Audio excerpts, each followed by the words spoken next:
sa bansang Germany, hubad na sumabak sa snow. Ang mga kalahok sa isang kompetisyon doon, tiniis ng 13 lalaki at babae ang lamig. Ang suot lamang nila, underwear at sapatos. Nagpadausgo sila sa niebe sakay ng tinatawag na snow sled. Ayon sa ilang sumali, talaga namang damang-dama daw nila ang adrenaline rush habang nakikipagunahan sa finish line. Binigyan naman ng tseke para sa 1,000 euro o halos 60,000 piso ang nanalo sa palaro.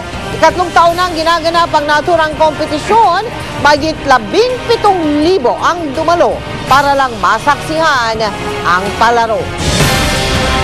Balik po tayo dito sa Pilipinas. Si Chief Justice Renato Corona ang itinuturo ni Ginoong Lauro Visconde na nagsabi umano sa kanya kaugnay sa brasuhan. At yan daw po ay nangyari kaugnay nung pag-absuelto po sa grupo ni Hubert Webb sa kaso ng Visconde Massacre. Itinanggi naman ni Corona ang paratang ni Visconde. Nakatutok si Teresa Andrada. Pinangalanan na ni Lauro Visconde si Chief Justice Renato Corona na siya umanong nagsabi tungkol sa pambabraso umano ni Associate Justice Antonio Carpio sa ibang mahistrado para i-acquit noon ang grupo ni Hubert Webb. Ay patunay lamang na may katotohanan yung sinasabi ng ating Chief Justice na binabaraso, na ini-influensyahan at nangyari nga po sa aking paniwala. Bago lumabas noong December 2010 ang desisyon ng Korte Suprema sa Visconde Massacre, sinabi ni Visconde na may source siya sa loob ng Supreme Court na nagsabing may isang justice na nanggagapang para ibasura ang kaso laban kina Webb. Ipinag-utos ng Korte kay Visconde na isiwalat ang source ng impormasyon niya pero wala itong pinangalanan. Kanina humingi ng paumanhin si Mang Lauro kay Corona. Masakit sa aking kalooban na pangalanan, yung taong nagmamalasakit lamang sa akin. Siya po palagay kayo walang personal, ibig ko sabihin, wala po siyang rason, kundi meron po siyang simpatya sa pangyayari sa kaso ko.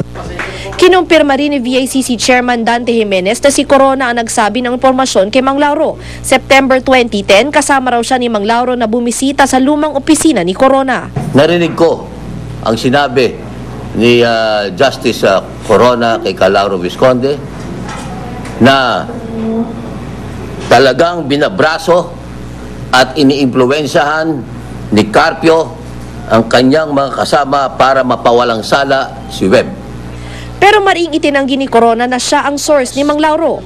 He has categorically denied that issuing those statements. It's really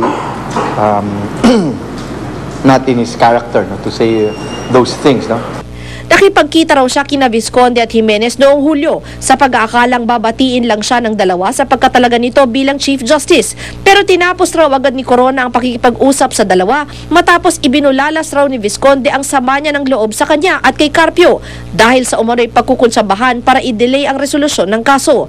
Wala pa raw 5 minuto ang itinagal ng pag-uusap na ito. It's an indirect attack to the court, although it's now the Chief Justice being singled out. Ayon kay Marquez, bahala na raw ang korte kung papatulan pa ang issue at kung tatalakayin ito sa susunod na anbang sesyon. Teresa Andrada, Nakatutok, 24 Oras.